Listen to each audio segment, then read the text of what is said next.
Hello everyone, welcome to pathways academy. আজকে আমি তোমাদেরকে ইংলিশ গ্রামার পড়াবো। আর ইংলিশ গ্রামারের আজকের আমাদের চ্যাপ্টার হচ্ছে পার্টস অফ স্পিচ।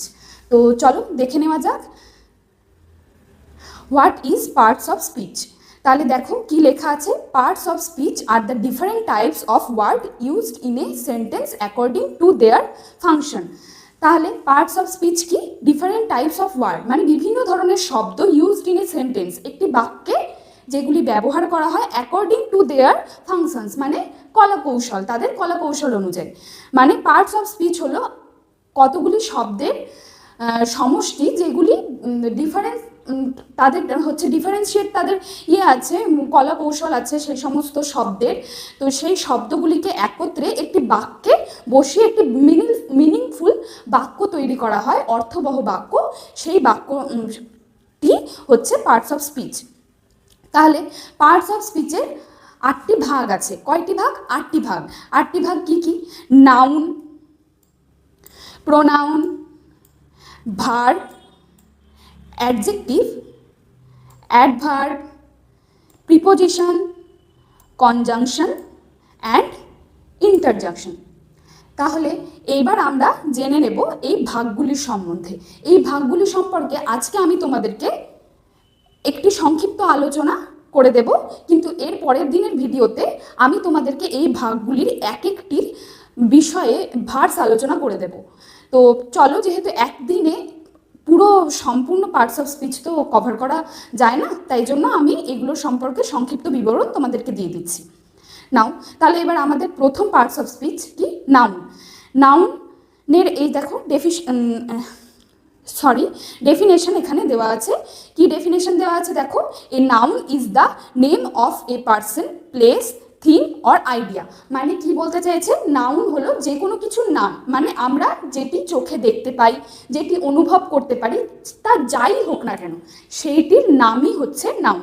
যেমন কোনো ব্যক্তির নাম, ধরো কেউ রিয়া, কোনো ব্যক্তি, কোনো ছেলের নাম, কিংবা যে কোনো কিছু, কোনো স্থানের নাম, কোনো বস্তুর নাম, কোনো বিষয়ের নাম, যে কোনো কিছুই হচ্ছে নাউনের মধ্যে পড়ে। মানে যে কোনো কিছুর নাম নাউনের মধ্যে। নাউনকে বাংলায় আমরা কি বলি?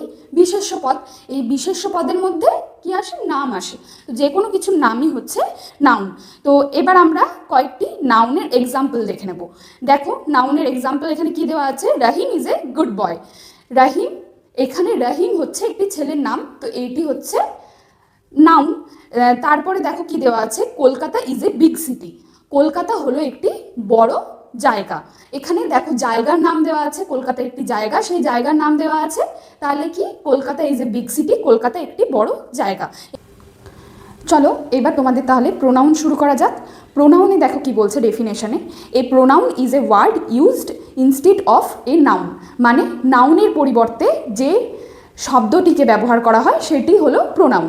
তাহলে নাউনের পরিবর্তে মানে কি বলতে চাইছে, ধরো যে রিয়া ইজ অ্যাবসেন্ট, এই শব্দটি যদি আমি রিয়া না দিয়ে আমি বলি যে হচ্ছে সি ইজ অ্যাবসেন্ট, তাহলে এইখানটাতে সিটা কিন্তু একটি প্রোনাউন। তাহলে এই প্রোনাউনের বাংলাতে কি বলে? প্রোনাউনকে বাংলাতে বলা হয় সর্বনাম, সর্বনাম পদ। এইবার আমরা প্রোনাউনের এক্সাম্পলে চলে আসি। প্রোনাউনের এক্সাম্পলে দেখো আমি কি বলছি। প্রথমটা, Riya is absent because she is ill. তাহলে রিয়া ইজ অ্যাবসেন্ট, রিয়া হলো অ্যাবসেন্ট মানে রিয়া আসেনি, বিকজ সি ইজ ইল কারণ সে, তার শরীর খারাপ। এখানে সিটা দেখো, এই রিয়াটাকে আবার আরেকবার না বলে এখানে রিয়ার বদলে কি বলা হয়েছে? সি। তাহলে এই সিটা কেন দেওয়া হয়েছে? কেননা হচ্ছে এখানে রিয়াকে রিপ্লেস করে নাউনের জায়গায় একটা সর্বনাম এলো, প্রোনাউন এলো, ওইটা হলো সি। তাহলে সি এখানে একটা প্রোনাউন। তারপরে আবার আরেকটা দেখো, টম লস্ট হিজ বুক। এখানে হিজ হলো একটি pronoun, Tom lost his book. এখানে টমকে আবার না বলে এখানে টমের জায়গাতে, টমের পরিবর্তে হিজ ব্যবহার করা হয়েছে, হিজটি হলো একটি প্রোনাউন। আর কি কি প্রোনাউনের ওয়ার্ড আছে? হি, সি, উই, আই, তারপরে দে, সব কিছুই কিন্তু এগুলো প্রোনাউন, যেগুলো তোমরা জানো। চলো এবার পরেরটাতে চলে আসি। পরেরটি হচ্ছে ভার্ব। ডেফিনেশনে কি বলা হয়েছে? A verb shows action or state, মানে কি বলেছে? নাউন কিংবা প্রোনাউনের অ্যাকশন যে দেখায়, অ্যাকশন যে ওয়ার্ডটি দেখায় সেটি হলো ভার্ব। তাহলে নাউন আর প্রোনাউনের অ্যাকশন দেখায় মানে যে কোনো ক্রিয়া, মানে আমরা যে কাজ করি, যা কোনো কাজ আছে না কেন সেই কাজগুলি হচ্ছে ভার্ব, মানে ক্রিয়াপদ। ভার্বকে বাংলায় বলা হয় ক্রিয়াপদ। তাহলে কাজ কি কি কাজ আছে? যেমন ধরো রান্না করা, খাওয়া, ঘুমানো, সব কিছুই কাজের মধ্যে পড়ছে, মানে সব কিছুই কিন্তু ভার্ব। তাহলে ইংলিশে কি বলছে দেখো, এক্সাম্পলে কি আছে?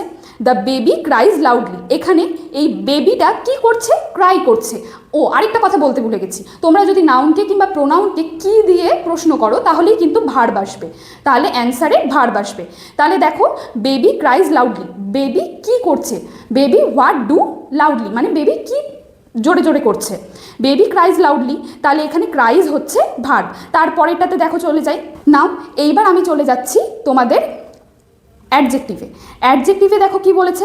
অ্যাডজেক্টিভে বলেছে ডেফিনেশনে, an adjective describe a noun or pronoun, মানে নাউন আর প্রোনাউনের যে কোনো দোষ, গুণ, অবস্থা যা কিছু আছে সব কিছুই কিন্তু অ্যাডজেক্টিভ ডেসক্রাইব করে। তো হচ্ছে ধরো কি কি এটা বলা যেতে পারে, যেমন ধরো she has a beautiful dress. এখানে দেখো এক্সাম্পল দেওয়া আছে, she has a beautiful dress. তাহলে এই যে তার একটি ড্রেস আছে, সেই ড্রেসটি কেমন না বিউটিফুল। এই বিউটিফুলটি হচ্ছে একটি বিশেষণ। বিশেষণ কি? এই যে অ্যাডজেক্টিভকেই বাংলায় বিশেষণ বলা হয়। তাহলে এই বিউটিফুলটি হচ্ছে একটি অ্যাডজেক্টিভ, এখানে গুণ বোঝানো হয়েছে। She has a beautiful dress, তার কাছে একটি সুন্দর ড্রেস আছে, না ড্রেসটা কেমন? সুন্দর। তাহলে কি বোঝা যাচ্ছে? এখানে অবজেক্ট কিংবা সাবজেক্ট কিংবা অবজেক্টকে হোয়াট দিয়ে প্রশ্ন করলেই অ্যাডজেক্টিভ আসবে। তাহলে এর পরের এক্সাম্পলে চলে যাই। This is a small house. এখানে দেখো স্মল হাউস, হাউসটা কেমন? স্মল, ছোট। তাহলে this is a small house, এখানে স্মল মানে এটার গুণটাকে বিচার করছে, স্মল হাউস, ছোট হাউস। তাহলে এই স্মলটাও হচ্ছে একটি অ্যাডজেক্টিভ। নাও এবার আমরা চলে যাই তাহলে অ্যাডভার্বে। অ্যাডভার্বে কি বলেছে দেখো, an adverb describe a verb, adjective and another adverbs. তাহলে কি বলছে? একটি অ্যাডভার্ব হচ্ছে একটি ভার্ব, একটি অ্যাডজেক্টিভ এবং তার সাথে সাথে একটি অন্য অ্যাডভার্বকেও ডেসক্রাইব করছে। কিভাবে ডেসক্রাইব করছে? যেমন ধরে নাও তুমি কোনো একটি কাজ করছো, সেই কাজটি তুমি কিভাবে করছো, এই কাজটি তুমি কিভাবে করছো, এটাতে কি বোঝাতে চেয়েছে? যে ধরে নাও তুমি রান্না করছো, তুমি রান্নাটি খুব ভালো করছো, কিংবা হ্যাঁ তুমি রান্নাটি খুব ভালো করছো, এই খুব ভালো করছো এবং যদি আমি এটার সাথে যুক্ত করি খুব ভালো করছো তার সাথে রান্নাটি অনেক তাড়াতাড়ি করছো, তাহলে এই তাড়াতাড়িটা, রান্নাটা যে তুমি তাড়াতাড়ি করছো এইটাকে যে ডেসক্রাইব করা হচ্ছে, যে রান্না করছো সেটা কেমনভাবে করছো, তাড়াতাড়ি করছো, এই তাড়াতাড়িটাকে বলা হচ্ছে অ্যাডভার্ব। তাহলে দেখো এখানে কয়েকটা এক্সাম্পল দেওয়া আছে। He runs quickly, he runs quickly মানে কি বোঝাতে চাইছে? যে সে খুব তাড়াতাড়ি দৌড়ায়। এইখানে কুইকলি, এই কুইকলিটি হলো একটি অ্যাডভার্ব। তারপরে আরেকটা এক্সাম্পল দেখো, সি ইজ ভেরি ইন্টেলিজেন্ট। তাহলে এখানে ইন্টেলিজেন্ট, সে খুব ইন্টেলিজেন্ট, বুদ্ধিমতী। তাহলে এই ইন্টেলিজেন্ট, সে যে বুদ্ধিমতী, কতটা বুদ্ধিমতী? খুব বুদ্ধিমতী, ভেরি ইন্টেলিজেন্ট। এই ভেরিটি হলো একটি কি? তাহলে এই ভেরিটি হলো একটি অ্যাডভার্ব।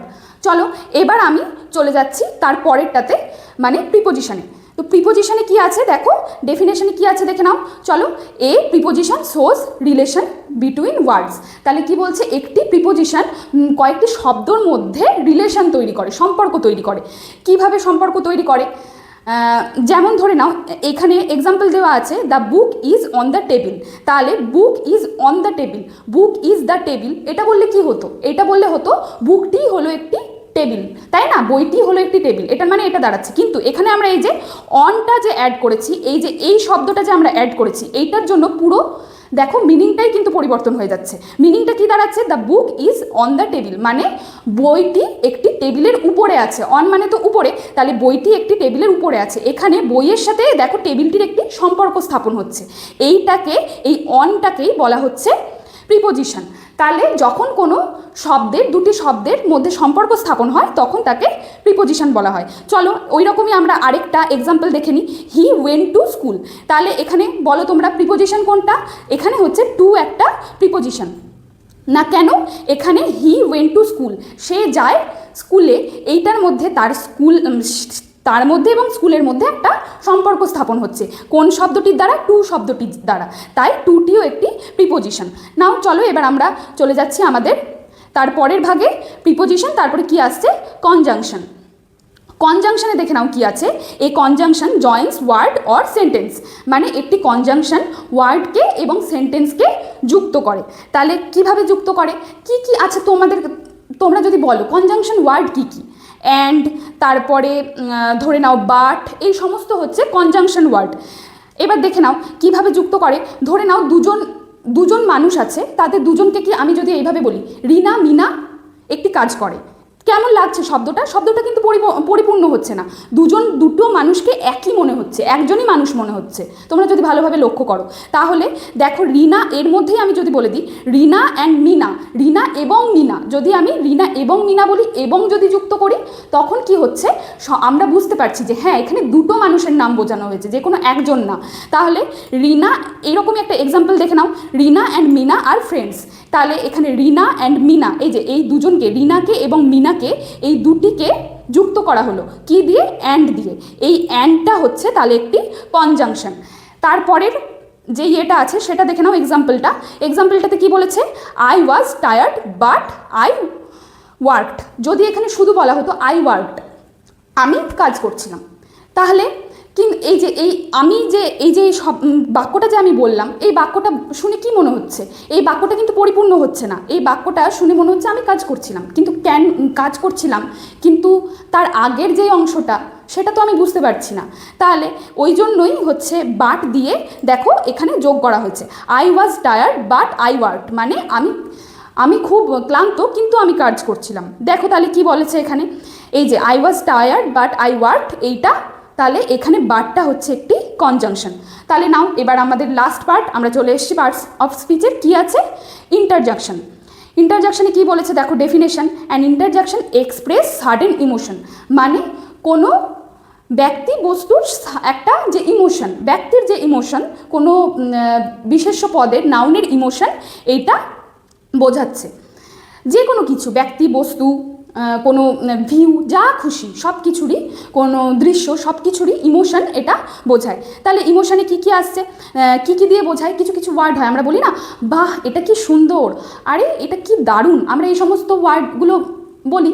তাহলে এইটা হচ্ছে বিস্ময় সূচক, মানে ইন্টারজাকশনে আমরা বিস্ময় দেখাই। তো এখানে দেখো এক্সাম্পলে কি বলেছে, এক্সাম্পলে বলেছে wow what a beautiful view. এই যে হোয়াট এ বিউটিফুল ভিউ, এইটাকে আমরা শুধু বলছি হোয়াট এ বিউটিফুল ভিউ, এটাতে কিন্তু আমাদের ইমোশনটা ফুটে উঠছে না সেইভাবে, কিন্তু আমরা যখন একটা ওয়ার্ড লাগাচ্ছি ওয়াও, এই ওয়াওটাতে আমাদের ইমোশনটা ফুটে উঠছে যে হ্যাঁ সত্যি আমার ভিউটা খুবই ভালো লাগছে। তাহলে এই ওয়াওটা হচ্ছে একটি ইন্টারজাকশন।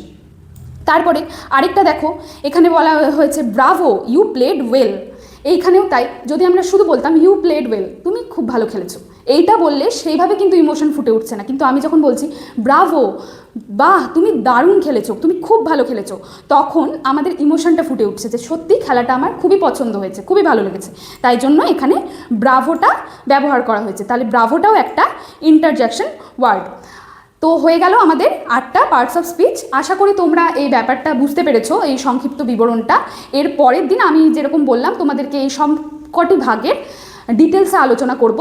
তো আজকে যদি তোমাদের এই ভিডিওটা ভালো লেগে থাকে তাহলে প্লিজ আমাদেরকে ইউটিউবে সাবস্ক্রাইব করতে ভুলো না, এবং যদি তোমরা ফেসবুক থেকে দেখে থাকো তাহলে ফলো করো, আর কিছু বুঝতে না পারলে অবশ্যই কমেন্ট করো। Thank you.